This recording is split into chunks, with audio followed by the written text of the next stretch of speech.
Bienvenue à la quatrième table ronde de cette deuxième édition des entretiens de la défense européenne qui s'intitule Quel cadre politique et institutionnel pour l'armée européenne. Nous avons le plaisir d'accueillir à cette occasion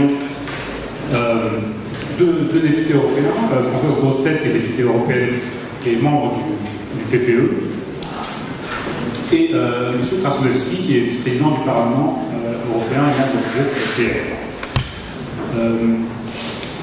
Ils ont l'avantage à la fois de s'intéresser de près à ces sujets et en même temps d'avoir quelque chose de spécial, à savoir, si vous voulez, une vision politique de ces sujets. C'est quelque chose d'important, on va le voir quand on parle d'armée européenne, puisque c'est une chose de parler des capacités qu'on construit, des moyens militaires qu'on utilise.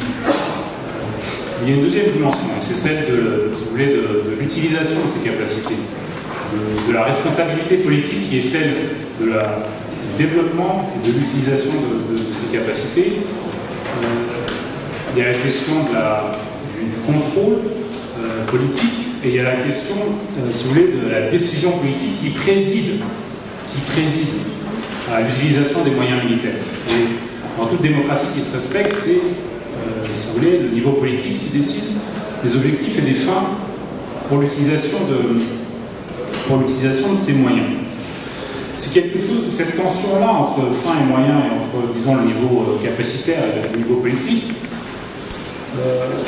c'est quelque chose qui scande un peu toute l'histoire de cette notion d'armée européenne, parce qu'en fait, nous, à Paris, en France, on se dit, on a la représentation de notre propre armée, qui est une armée véritablement exécutive, avec un chef d'état-major des armées, et un chef des armées qui lui donne la direction politique. Et parfois, on a tendance à projeter ça et à se dire, peut-être que dans l'Union européenne, ça devrait fonctionner comme ça. Mais ça pose immédiatement la question de savoir, finalement, la nature de cet acteur un peu bizarre qui est l'Union européenne, qui est un acteur qui est à la fois plus qu'un État et moins qu'un État, un acteur supranational, mais qui n'a pas forcément de chef des armées. Alors, ça fera partie des questions qu'on posera lors de ce panel.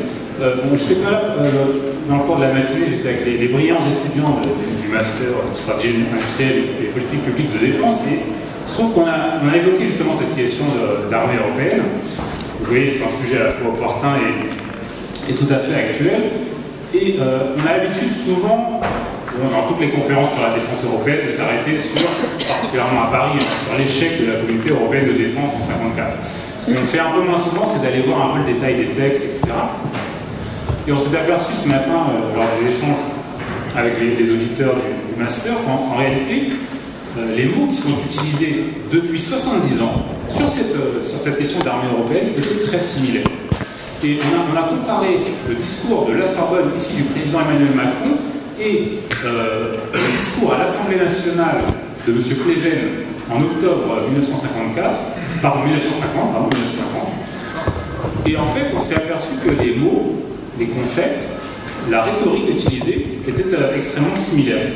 Alors, dans le discours à la Sorbonne, le président Emmanuel Macron disait qu'il faut aller plus loin, qu'au début de la prochaine décennie, l'Europe devra être dotée d'une force commune d'intervention, d'un budget de défense commun et d'une doctrine commune pour agir.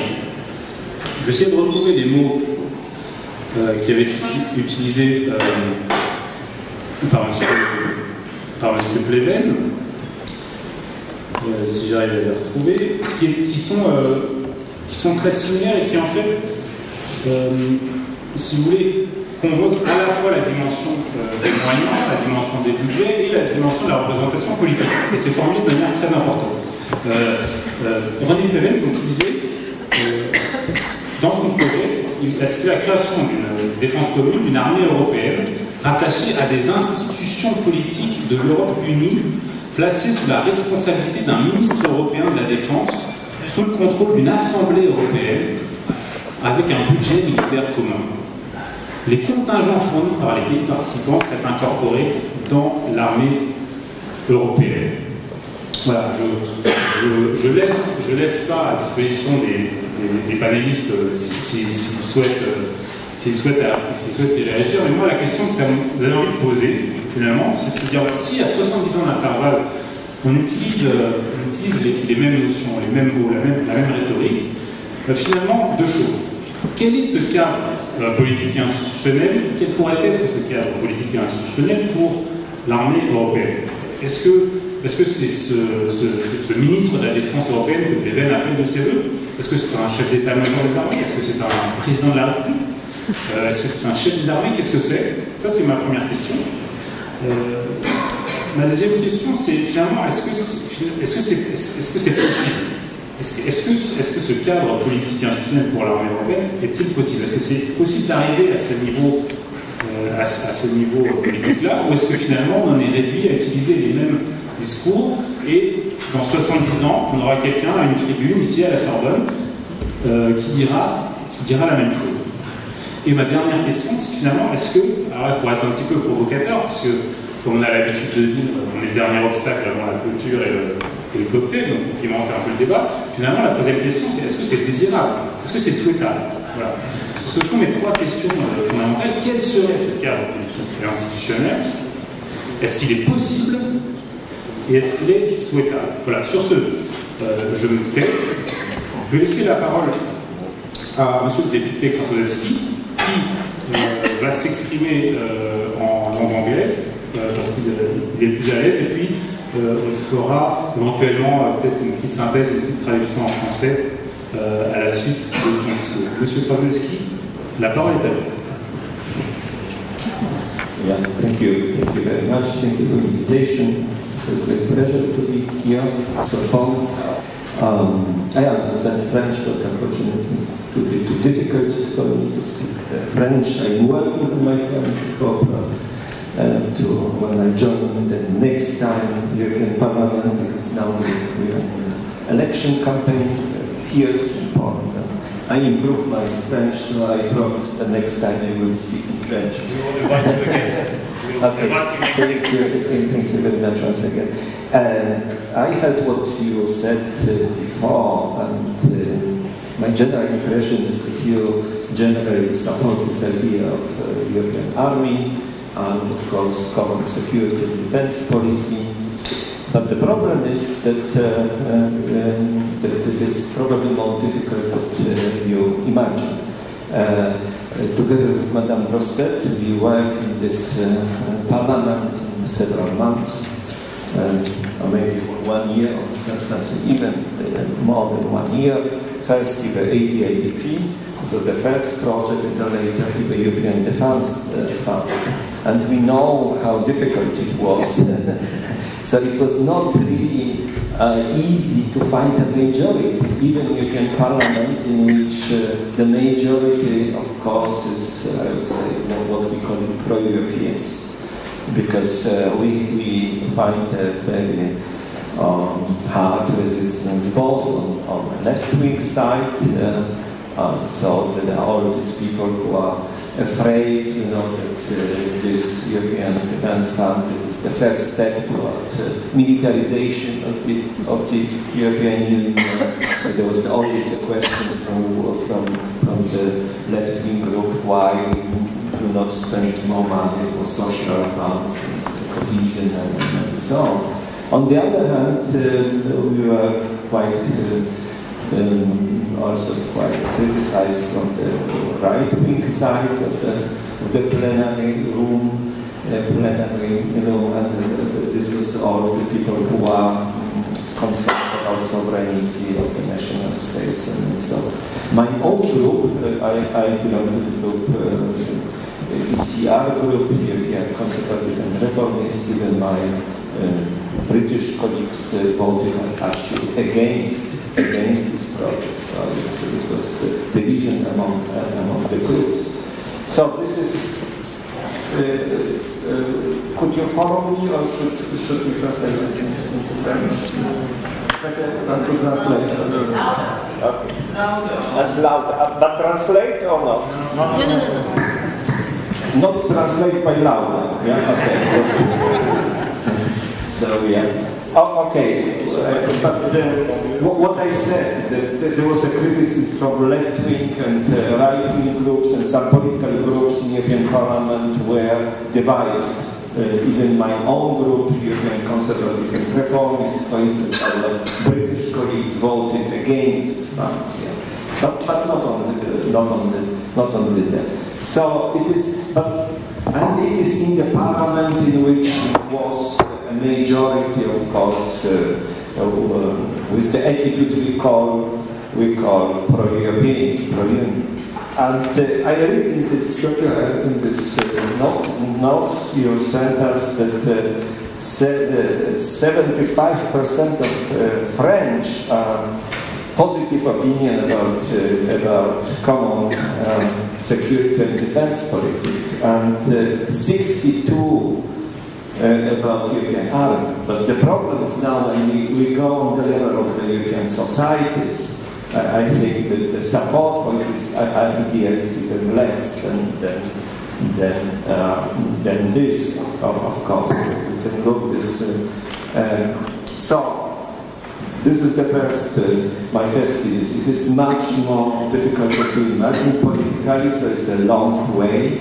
Probably we have to see how this established European Defence Fund works, how works PESCO and other form of European cooperation in defense and security policy. And before I go to the questions about what the structure, I would say some words about what is lacking, probably even what is the presupposition of this institutional reform.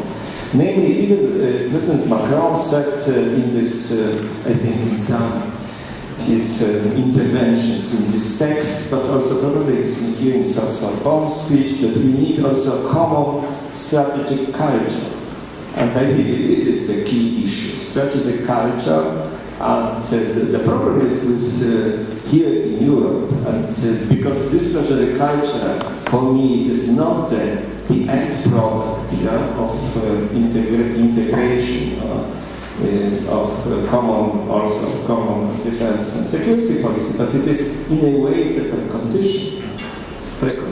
And what is the common strategic culture? It is the same. It is the historically shaped pattern of how we perceive the danger, the place of our country in the geopolitical sphere.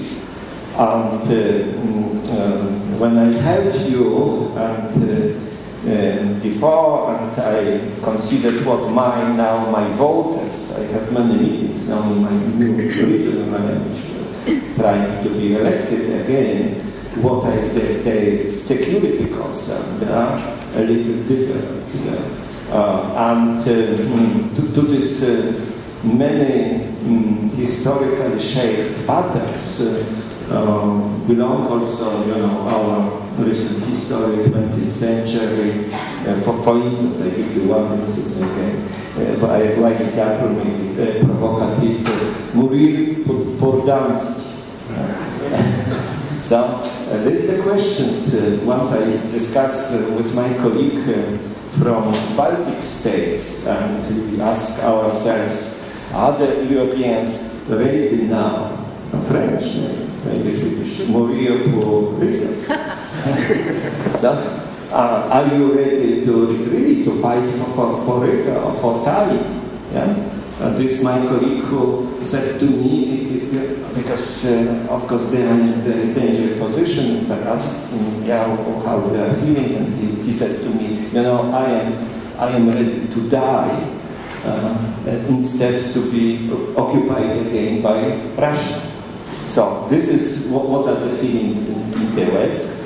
These questions, let's say from Polish perspective, I have no problem with many Poles. I have no problem, to be a part of the bigger European army. We fought in the Second World War since the 1st September 1939 till the end of the Second World War. Also 1940 here in France, there were some Polish units. Some of them went to Britain. So it was always a part of European history. But in this European history is also this memory, about, I don't know, different explanation or interpretation of what is the danger, how we behave in, what is the loyalty. So, as a general say, we need this strategic culture before we have a common army. We need more common trust. More common trust. One of the problems, what let's say today we build up this trust because for many Eastern Europeans it's very important that now the British, American, and German soldiers, small units, but they are present on the border to Russia. But no French soldiers are there. On the other hand, we all know that French, general French politics is very oriented toward the questions of the South, and concerned about the stability of the South. What for many other Europeans, I think, Czech is not so important. Yeah. And also the questions, the second question is also very important. This is, I have no time to say what is the strategic culture. This is of course the questions how we perceive and how we assess our relations with the United States. Not all Europeans, not Romanians, not Poles, not British, probably not people from the Netherlands share a really skeptical attitude toward the United States, even even if they accept that there are some problems that we should contribute more to our self-defense. And then the second question, what we also discussed this during our work on European Defence Fund. What does it mean really, strategic autonomy? How realistic is it when we consider that even our defense industry, our defense spending are not really allowed us today to compete with a big global player like China, and we cannot compare also us with United States. And the United States and NATO is still considered to be the safeguard, this power which guarantees us to survive. This is, I think, the problem, which is a general problem, and then I would say, so we probably have to be oriented more toward a long evolution to this goal. And on this way we have to solve some problems, to build up trust, to diminish differences between us, also this which result from historical experiences, then to move forward also with some organizational form and so on. So I would say at this level, probably the best way, talking now institutionally, is to have a more better coordination and cooperation on the national, international level. And for me, I must say, one of the tests would be this European Defence Fund, because for me it's a question, if you know all that European industry is very concentrated in the center of Europe. I see generally, as a political scientist, I would say for me the main problem now of the European Union is this growing discrepancy between periphery and center. Also the economic figures show very precisely.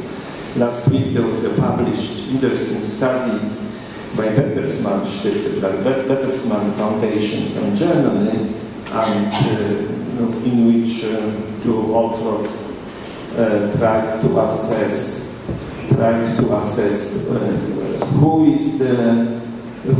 what region or state is the profits, what are the profits from single European market. And the conclusion was actually not very pessimistic, not very optimistic, because the result of this study is actually the differences in Europe are growing, not diminishing, because this is especially small countries in the center of the Europe, highly industrialized and export-oriented, the profiteer of this of single European market. And we have to change this, and this is also concerning this case of military or the defense industry and our cooperation. So for me, European Defense Fund is first step to include the other in the cooperation, to give a possibility to because to work together on some equipment which on the end, as we know, have to be by the state. So we will see how it will function in practice. I think that the good practice of the good experiences with European Defense Fund would be a very important step toward what you are talking here about, toward more close cooperation in defense and security policy, and then probably in the future toward European Fund. So,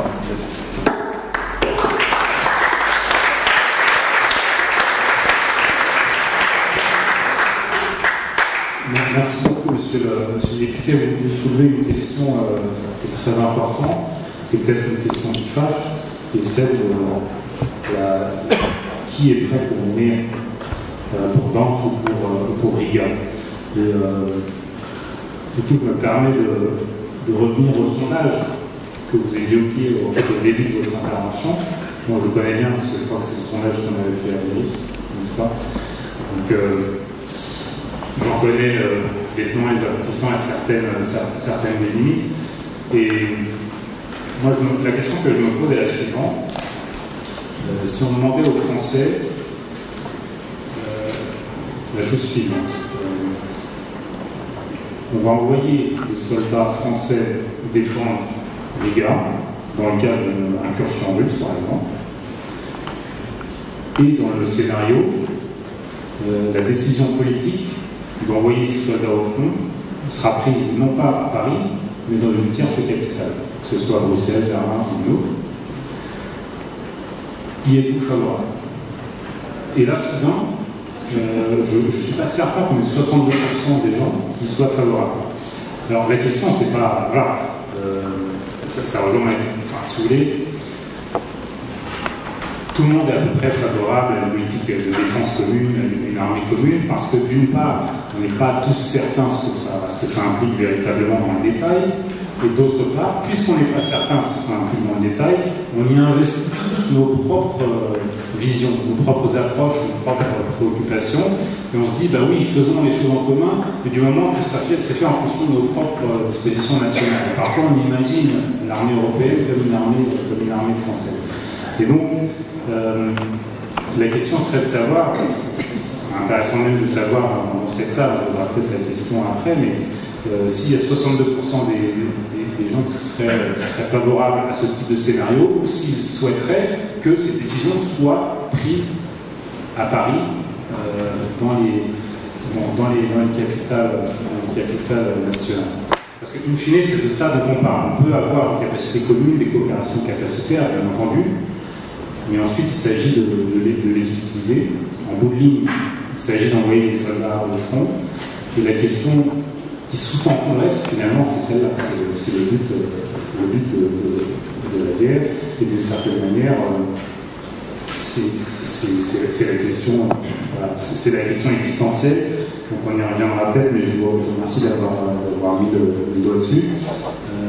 Madame la députée, je vous laisse la parole sur ça. Merci beaucoup. Merci d'abord de m'avoir invité. C'est la deuxième fois que je viens, puisque l'an dernier, j'étais aussi parmi vous. Je suis très, très contente d'être là.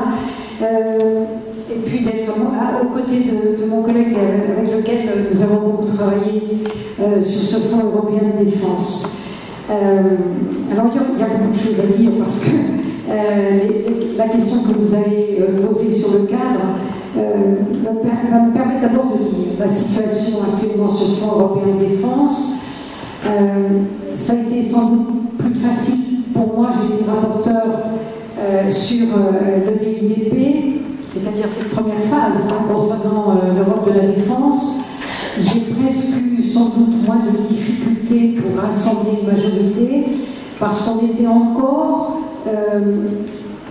il y avait encore un sentiment, d'abord au Conseil, très fort, de la nécessité de mettre en place cette Europe de la défense suite aux déclarations de Donald Trump, suite au Brexit, etc.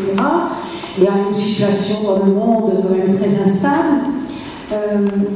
Et puis, lorsque mon collègue a pris la suite pour la deuxième phase de ce Fonds européen de défense pour les années à venir, puisque le DIDP ne concernait que 2019-2020, c'était déjà plus compliqué parce que d'abord on approchait de l'élection européenne.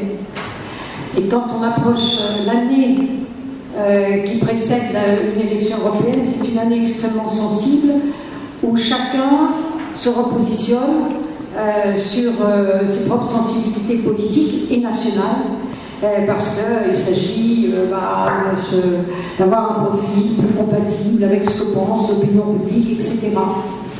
Donc ça a été plus compliqué, et je tiens à vous dire quand même que lorsque mon collègue est arrivé, après vraiment un énorme travail qui a été fait, est arrivé à faire voter avec une majorité qui était une belle majorité au sein du Parlement européen au mois d'avril, mais néanmoins, quand on sait que c'était avril, juste avant l'élection européenne quand même, néanmoins, avec 110 voix d'avance. Si je vous dis cela, c'est parce que nous approchons de l'élection européenne, nous ne savons pas quelle sera la physionomie du futur Parlement européen, nous pouvons déjà imaginer que ce sera un Parlement sans doute un peu plus compliqué, parce que malheureusement, on l'a vu à travers les élections nationales qui ont eu lieu dans un certain nombre d'États membres, on voit la poussée des mouvements populistes, nationalistes, souverainistes, etc. Et malheureusement, la poussée aussi des extrêmes. Donc on peut malheureusement imaginer que ces groupes politiques-là seront déjà plus nombreux. Donc, il y aura heureusement, bien évidemment, encore, et heureusement, une majorité pro-européenne, mais il suffirait qu'un groupe de 50 députés se mette à changer d'avis, d'opinion, etc. Vous voyez qu'à ce moment-là, les majorités sont beaucoup plus difficiles à atteindre. Sur un sujet aussi sensible que l'Europe de la défense, tout ceci est pénible. Et moi, je souhaite vraiment que mon collègue soit réélu, parce qu'il est candidat, moi je ne le suis pas. Et donc, qu'il soit réélu parce qu'il connaît bien le sujet, parce qu'il va falloir défendre le budget. Parce qu'on n'a pas voté.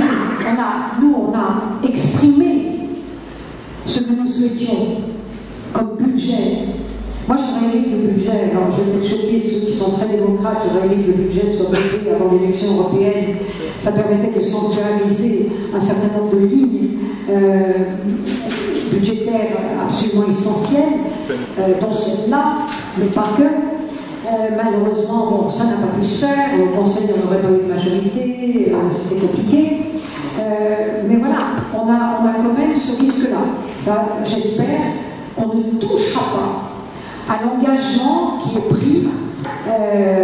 est pris concernant ce Fonds européen de défense. Je le dis vraiment avec conviction, et je compte vraiment sur mes collègues, ceux qui connaîtront l'histoire historique, parce qu'il va y avoir beaucoup de nouveaux jeunes députés.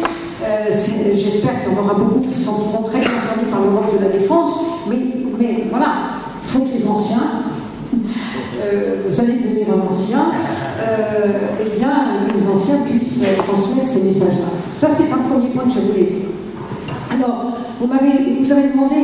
alors, oui, je voudrais redire aussi, ce que vous savez tous, c'est que la défense, c'est quelque chose d'extrêmement sensible parce que ça touche à la souveraineté des États membres.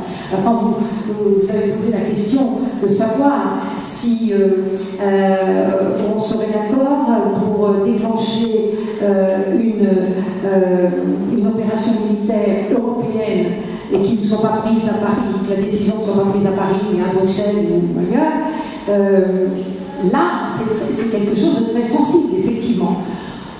Je souhaite qu'un jour, on arrive véritablement à mettre en place cette Europe de la défense que j'ai toujours souhaité. Ça fait 25 ans que je suis députée européenne.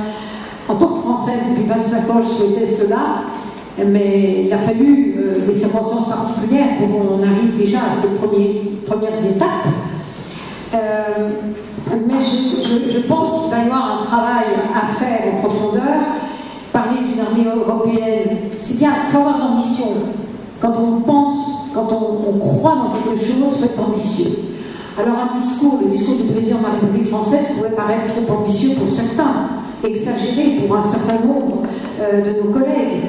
Mais c'est nécessaire d'être ambitieux quand on parle de l'Europe. Parce que si on n'a pas une ambition au départ, comment voulez-vous qu'on puisse avancer, progresser et continuer de construire cette Union européenne?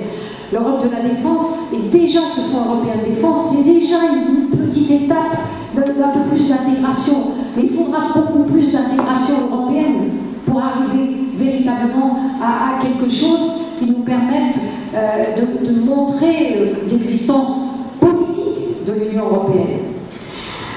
Alors, oui, l'armée européenne, aujourd'hui, on n'a pas une armée européenne, mais on a nos états-majors qui travaillent ensemble, et puis heureusement, parce que c'est absolument indispensable.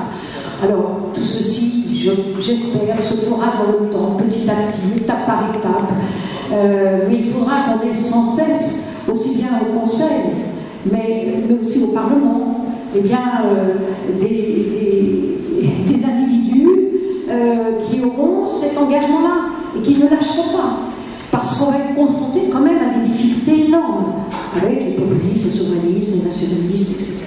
dont je vous ai parlé. Il faut quand même bien comprendre que pourquoi est-ce qu'on a pu mettre en place le Fonds européen de défense? On l'a mis en place grâce à l'article 173 du traité européen, c'est-à-dire qu'on est passé par le biais de la compétitivité de l'industrie pour entrer dans la défense.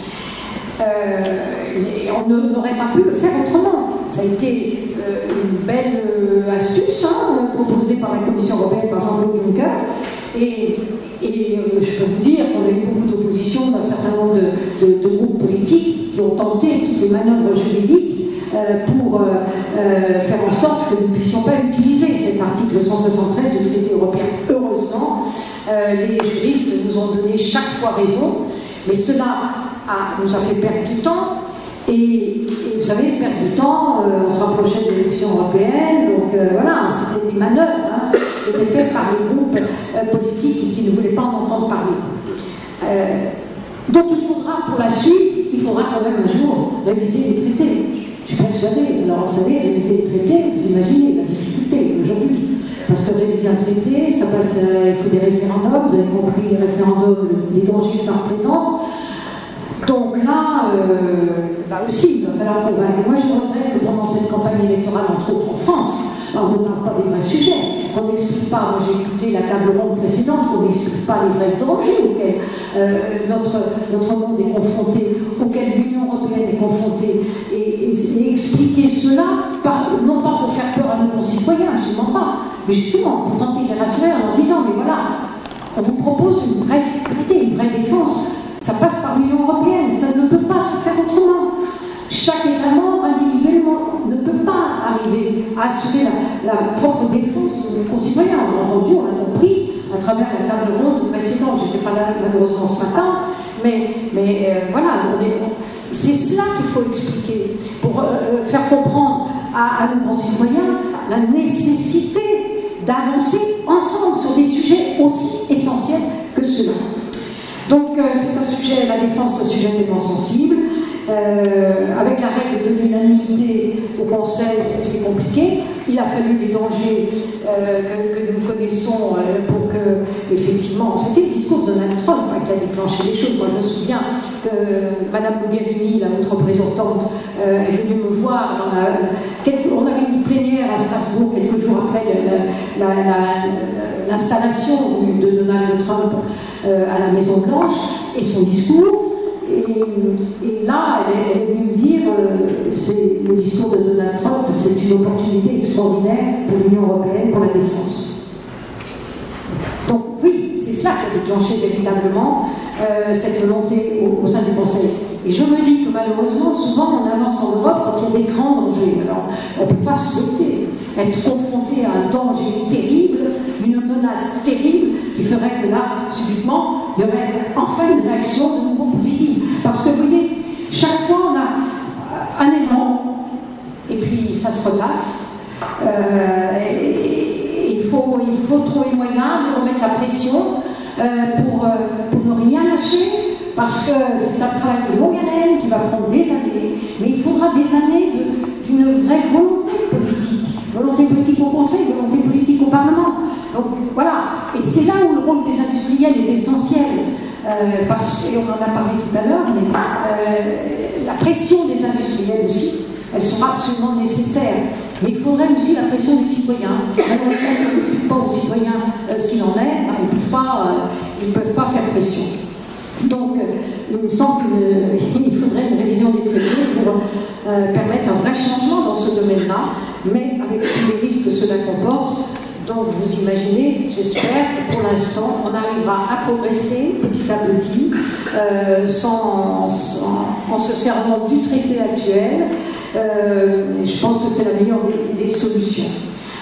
Alors, voilà ce que je voulais vous dire au préalable, parce que vous nous avez posé une question, le cadre, quel est ce cadre?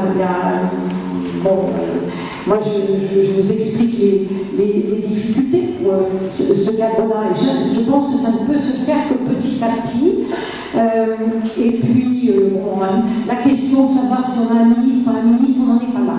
On n'en est pas là. Mettons en place ce Fonds européen de défense pour le prochain cadre financier pluriannuel. Votons le budget nécessaire.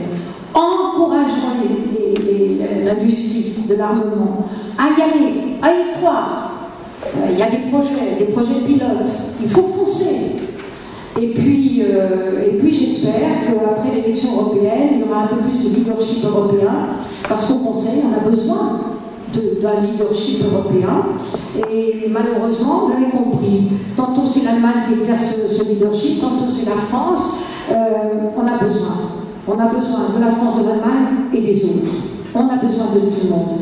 Quand j'étais rapporteur sur le DIDP, je me souviens que j'avais été interrogée par le ministre de la Défense estonien, qui m'avait dit Madame, comment pouvez-vous imaginer que mon pays puisse être concerné par ce fonds? Et je lui avais dit, la chance que j'avais, c'est qu'on était en Estonie. L'Estonie qui est l'État membre de l'Union européenne le plus en avance dans le domaine du numérique. Donc ma réponse, elle a été facile. Je dis, écoutez, les guerres futures sont des guerres à travers des cyberattaques, etc. Donc votre pays a toute sa place à travers ces PME, ces start-up, a toute sa place dans ce domaine-là. Mais voilà, je crois qu'il faut, dans ce domaine de la défense, parce qu'il touche à la souveraineté nationale, il est indispensable que chaque État membre se sente concerné.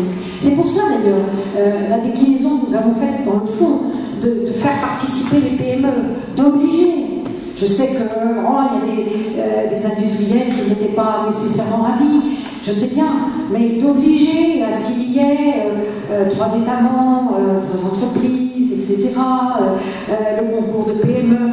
Mais ça, c'est essentiel pour essayer d'intégrer le plus possible des entreprises de différents États membres, parce que c'est comme cela qu'on construit l'Europe, et c'est comme cela qu'on arrive à convaincre que c'est la bonne solution et qu'on construit cette intégration européenne.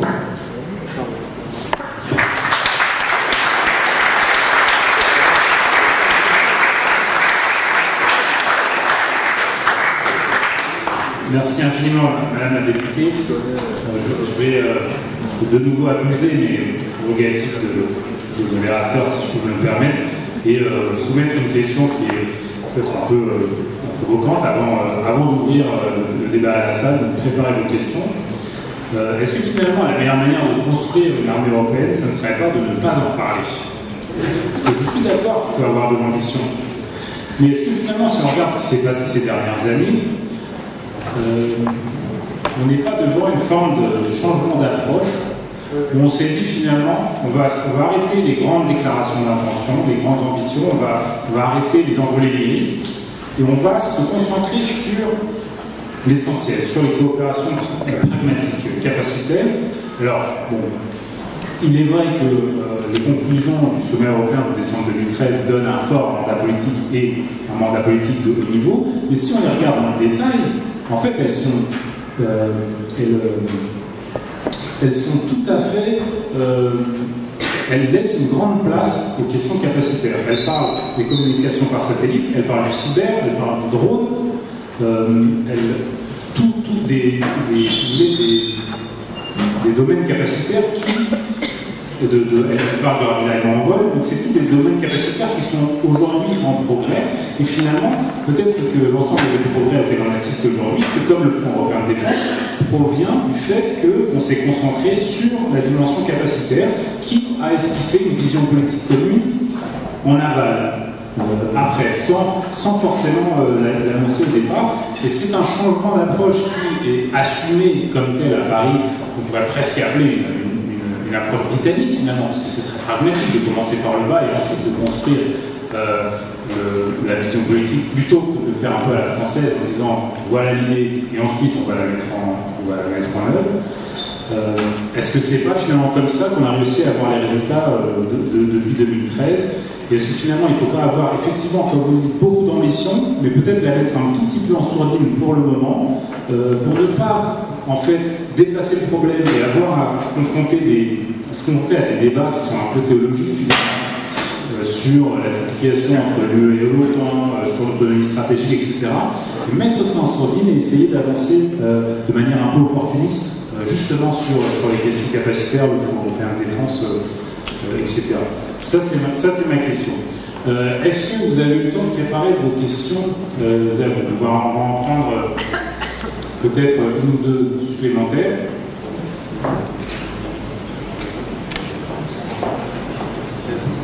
Oui, très bien. Mais moi, j'aimerais pas poser de questions, mais j'aimerais apporter des réponses parce que vous avez posé sur les réponses de questions. La première question, c'est qu'est-ce qui se passerait? Est-ce que les Français seraient toujours aussi favorables si la décision d'envoyer des troupes à l'étranger se prenait dans une autre capitale? On a la réponse, parce que ça s'est déjà passé. Ça s'est passé en 2001, quand il a fallu envoyer des soldats français en Afghanistan sur la base de l'article 5 de l'OTAN. Donc je crois que c'est important de poser la question à la paille de fer, qu'est-ce qui se passe si on va mourir pour Bouillard? Il faut aussi se la poser dans l'OTAN. Du reste, le président Trump se la pose, il a dit est-ce qu'il faut mourir pour le Monténégro? Bon, alors pourquoi on ne se la poserait pas dans l'OTAN et on se la poserait dans l'Union? Il faut savoir qu'en matière de défense, il y a 95%, 99% des décisions qui ne sont pas des décisions d'envoi de troupes.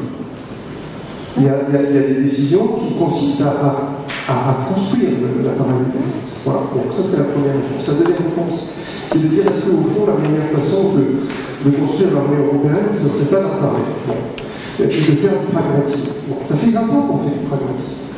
Ça fait 20 ans qu'on prend les citoyens européens pour des imbéciles, qu'on dit on va faire le truc, mais on ne dit pas, et puis voilà. Ce matin, on parlait de comment ça s'appelle, la CSP, la coopération structurée permanente. Elle s'appelle coopération structurée permanente, ce qui ne veut rien dire. Vous allez dans la rue, vous allez dire vous êtes pour la coopération structurée permanente, vous êtes pour la PSDC, il faut arrêter quoi. On a dit coopération structurée permanente parce qu'on veut se dire intégration. Bon. Donc, moi je pense qu'il vaut mieux avoir des débats francs, comme Mme Grostet, je crois qu'il faut avoir de l'ambition. Il faut surtout dire aux citoyens ce qu'on fait. Et s'ils ne sont pas d'accord, tant pis, on ne le fait pas. Mais prendre les gens pour des imbéciles et faire l'Europe dans le dos des citoyens, après ça donne des populismes, ça donne des gens qui rejettent l'Europe en disant mais moi je ne veux pas de cette Europe-là, vous m'avez pas dit, il y a même des Anglais qui disent mais on ne nous avait jamais dit que c'était un projet d'intégration et que l'Union tous les trois, avant c'était marqué dans le traité, l'Union tous les trois. Donc je crois qu'au contraire, il faut être clair dans ses ambitions, et puis tant pis si on n'arrive pas à les mettre en place maintenant, on les mettra en place plus tard. Voilà.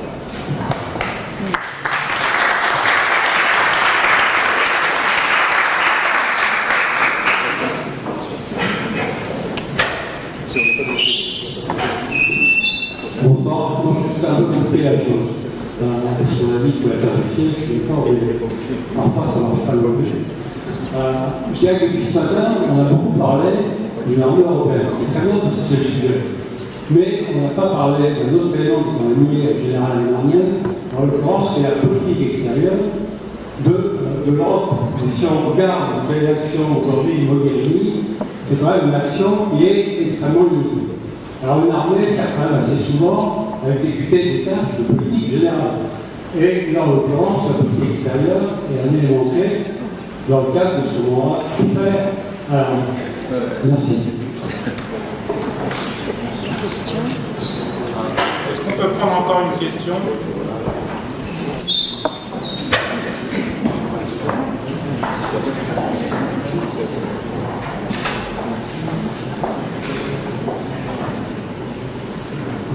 Est-ce qu'il reste une question dans la salle? Monsieur Fou, désolé.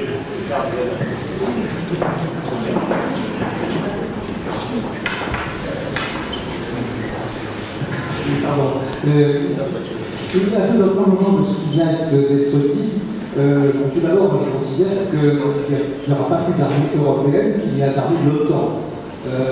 Les interventions armées se font par volonté commune d'assemblée des états-majors, des forces, des tranchées, etc. C'est la flexibilité. Et après tout, depuis Saint-Malo, on a mis en place tous les éléments décisionnels.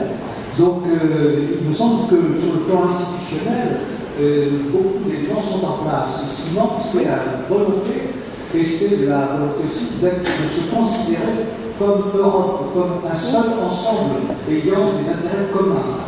Alors, moi, la question que j'aimerais poser, et notamment à nos représentants, et dont j'ai apprécié les interventions extrêmement responsables et visionnaires, comment peut-on faire en sorte que, quel que soit le processus de décision, il y ait à la fois une vision de long terme.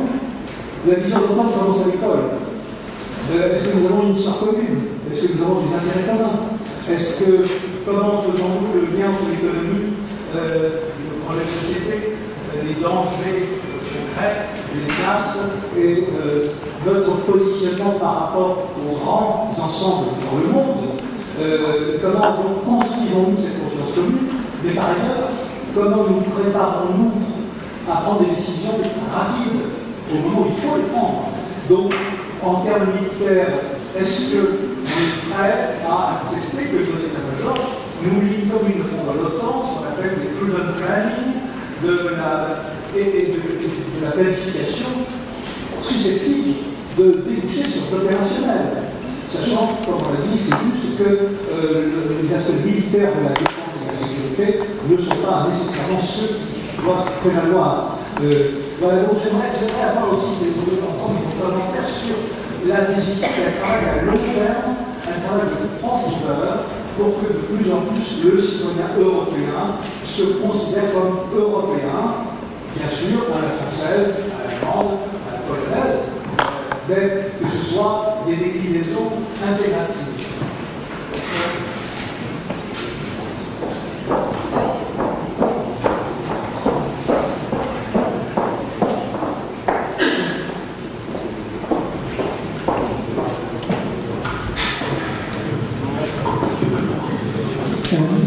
I'd like to ask a question to you specifically, please, in English.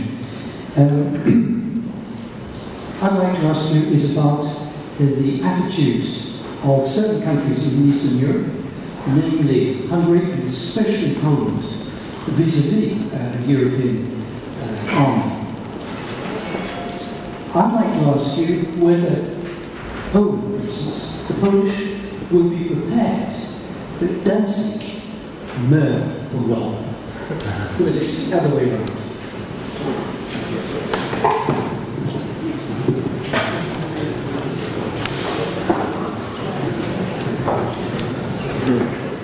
Merci beaucoup. Je vais vous passer la parole. Je pense qu'on est à peu près d'accord. Moi, je fais de mon mieux pour essayer de trouver, pour faire l'avocat des diables, essayer de trouver des points de contention. Mais en fait, la solution me permet de parler sous votre contrôle, monsieur le député, puisque vous avez écrit sur les questions de philosophie politique. En réalité, la solution est dans la critique de la raison pure. Vous avez les catégories de l'entendement qui analysent le réel, et vous avez les idées de la raison qui fournissent une idée directrice, une idée directrice de synthèse. Donc l'idée, ce serait de pouvoir faire les deux, faire du court terme et du long terme, comme vous disiez, monsieur, faire des projets structurants et en même temps essayer de les construire à court terme. Je laisse les panélistes aux prises avec les questions que vous avez posées la salle. Thank you very much for the interesting comments and remarks. I hope we can maybe in future repeat this discussion in Varsovie. So, but I just would like also to add something, to show you some observations. The first observation is that I think that today everybody knows we can defend ourselves and we will stick together. This is the first. Yeah, the first question is, of course, how we define this we. Because for many countries still in Europe, they define this we. This is for transatlantic community. So for many, we have to change this. But for many countries, say, especially in Eastern Europe, probably not only in Eastern Europe.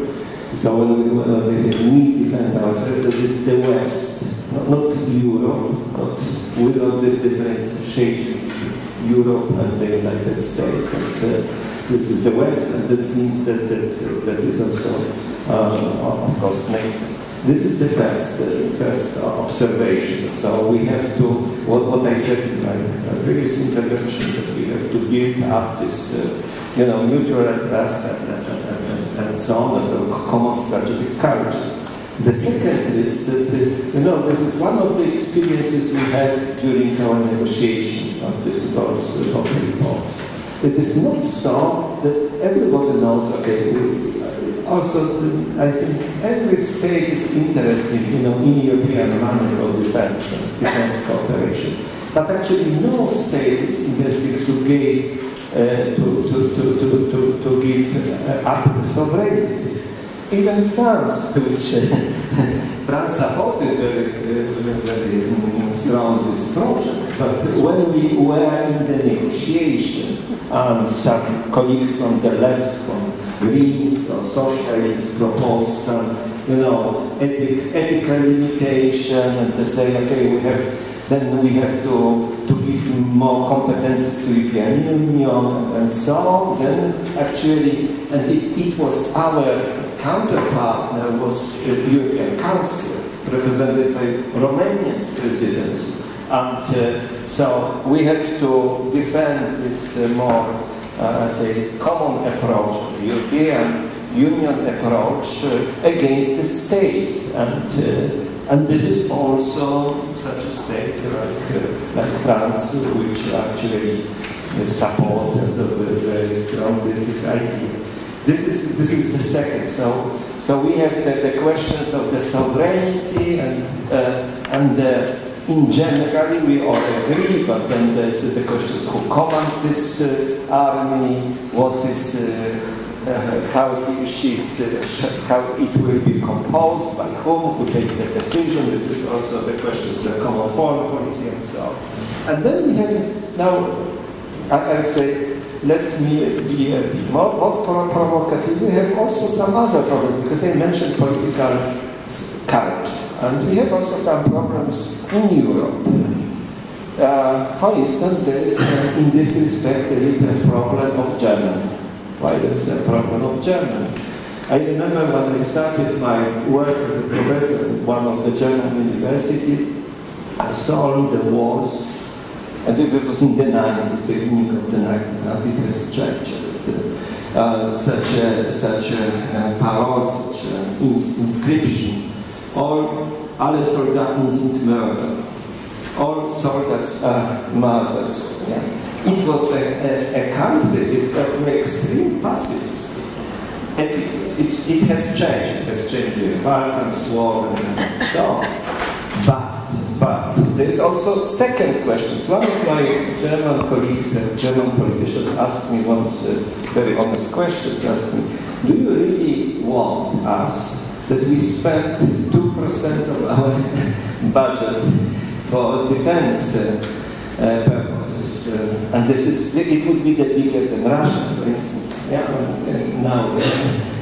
And this is once again the questions of trust. This is the questions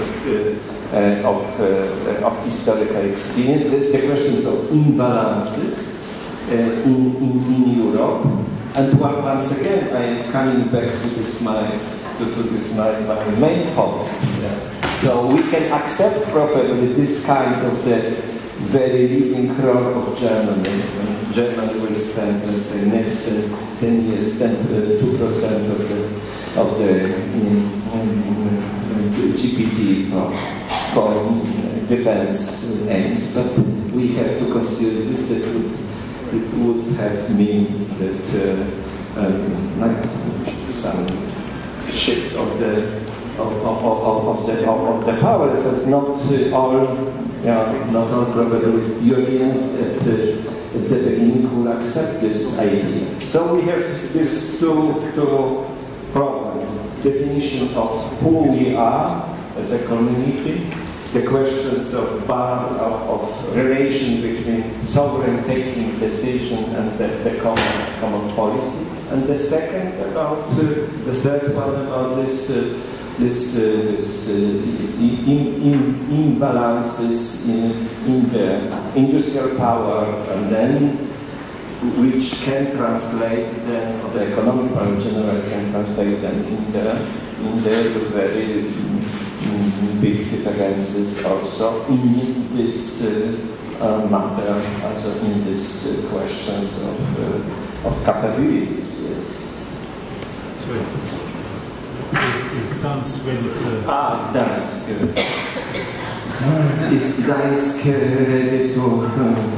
I am not sure, I must say, I am not sure if really, because it's a very important question, yeah, if really the people in Gdansk, my assistant is from Gdansk, if they really believe, if they really believe that in the case of the cases, really the situation will be different than certain now. So this is what one, because sometimes these questions arise concerning Article 5, the NATO treaty. But we all believe, or we pretend to believe, it is valid, it will be this case.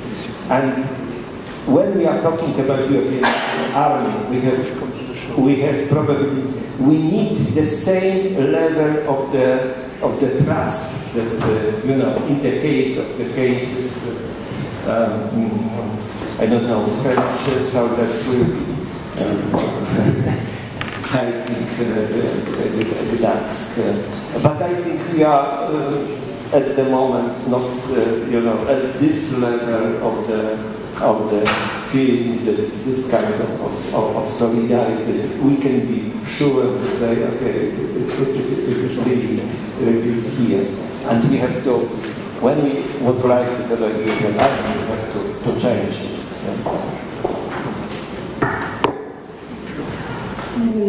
Alors, je vais essayer de reprendre un petit peu ce que vous avez dit. Est-ce qu'il fallait parler, ou est-ce qu'il faut parler d'armée européenne, plutôt avancer sans trop en parler.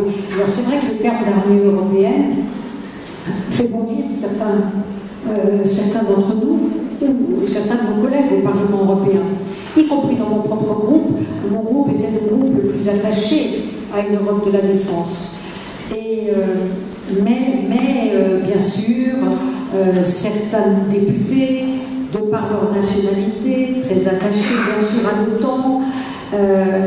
Donc il faut toujours expliquer que l'Europe de la défense ne vient pas à l'encontre de ce qui est fait dans l'OTAN, qu'il s'agit de complémentarité et qu'il s'agit de la nécessité aujourd'hui de donner à l'Union européenne cette autonomie stratégique dont elle a absolument besoin. Et que ça n'est pas contre l'OTAN, au contraire, qu'il faut affirmer cette volonté de pouvoir, d'avoir cette capacité à assurer notre propre sécurité. Donc l'armée européenne, vous disiez, est-ce qu'il faut des grands discours ou est-ce qu'il ne vaut pas mieux avancer et voilà, et puis aboutir au bout de quelques années. Alors, c'est la politique qui répond. De temps en temps, il faut un discours politique qui va fixer des objectifs de long terme. On manque souvent de vision stratégique pour l'Union européenne. On est souvent dans le court terme. Donc, c'est nécessaire de temps en temps d'avoir un discours politique très, très approfondi qui permette de fixer des caps et qui permette surtout d'apporter des propositions sur la table du Conseil. Parce que si aucun chef d'État ou de gouvernement, et entre autres ceux des grands pays, des grands États membres, ne fait des propositions, n'apporte des propositions sur la table du Conseil, c'est sûr que l'Union européenne elle va continuer de ronronner et elle n'avancera pas. Alors, dans le monde que nous vivons, vous avez compris qu'il est urgent d'avancer, pas seulement sur l'Europe de la défense, mais dans tous les domaines. Donc moi, je ne suis pas contre ce discours-là, sachant qu'un discours, dans ce cas-là, qui doit être un discours visionnaire, doit être un discours ambitieux. Parce que quand il s'agit de discuter ensuite à 28, voire 27 États membres, vous savez très bien, on arrive à des compromis. Donc, il y a forcément, on recule forcément sur certaines idées qu'on a poussées, dans lesquelles on croyait fortement, pour lesquelles on est persuadé qu'elles sont, c'est la vraie, elles proposent des vraies solutions, mais il faut tenir compte de tout le monde, parce qu'on a la règle de l'unanimité au Conseil. Donc, oui, un discours politique, stratégique, visionnaire. On manque de vision. Je trouve qu'il n'y a pas assez de leaders européens avec des visions pour l'Europe. On manque cruellement cette vision. Parfois, on parle de rêve européen. Quand j'entends au Parlement européen, on reçoit régulièrement des chefs d'État de gouvernement de pays tiers qui viennent chaque fois nous dire, quand ils sont dans cet hémicycle à Strasbourg, ils sont impressionnés, parce que c'est vrai que c'est impressionnant. Et chaque fois, ils viennent nous dire, mais est-ce que vous vous rendez compte que cette Union européenne, c'est un véritable trésor que vous avez? C'est un véritable trésor, et puis nous, on en rêve, mais on sait qu'on n'en fera pas partie. Bon, il faut le comprendre. Nous, on est trop habitués à tout cela, et parce que justement, on a oublié cette vision d'avenir, vision stratégique. Mais c'est vrai que le terme d'armée européenne, dans mon propre groupe, j'ai des collègues qui ont dit « Ah, mais surtout pas, qu'est-ce que c'est que ça ?» Et oui, c'est trop tôt pour parler de ça. Mais qu'est-ce que c'est une armée européenne dans notre esprit? C'est tout simplement, effectivement, des états-majors qui travaillent ensemble, des États membres dont les décideurs décident de mettre en commun un certain nombre de moyens humains, moyens matériels, parce qu'il y a une urgence. Alors, quelqu'un a dit, et nous a dit très justement, souvent les décisions sont longues à prendre. Ah et oui, on n'est pas dans les États-Unis d'Amérique. C'est pas l'Union européenne, c'est pas ça. L'Union européenne, c'est un ensemble d'aujourd'hui 28, voire bientôt 27 États membres souverains qui décident de mettre en commun un certain nombre de leurs compétences, de leurs responsabilités, de leurs capacités, parce que ce sera, c'est préférable et que les politiques concernées seront beaucoup plus efficaces parce qu'elles sont faites ensemble et non pas individuellement. Donc voilà, mais c'est pour ça que les décisions, elles sont parfois trop lentes à prendre. Quand on est parlementaire et qu'on croit dans l'Europe, je peux vous dire qu'il y a des moments où on est exaspéré par la lenteur des décisions au Conseil. C'est évident, mais faut l'accepter. Il faut peut-être tout faire pour que on arrive à gagner du temps dans les décisions du Conseil. Et ça, c'est une volonté politique. Ça dépend des chefs d'État et de gouvernement que nous avons. Or, quand on a des gouvernements de plus en plus souverainistes, populistes, etc., on peut s'imaginer que ça va être de plus en plus compliqué. Voilà, je le dis parce qu'il faut être aussi très réaliste. Mais dans l'idéal, il faut absolument passer de la règle de l'unanimité à la règle de la majorité qualifiée. Je pense que ça, c'est absolument indispensable. Donc, vision à long terme, oui. Des décisions rapides à prendre, c'est souhaitable. Et il faut arriver à s'en donner les moyens, bien évidemment. Et puis, surtout, passer de la règle de la majorité, de l'unanimité à la majorité qualifiée. C'est ce qui permettrait quand même d'être plus efficace et plus rapide.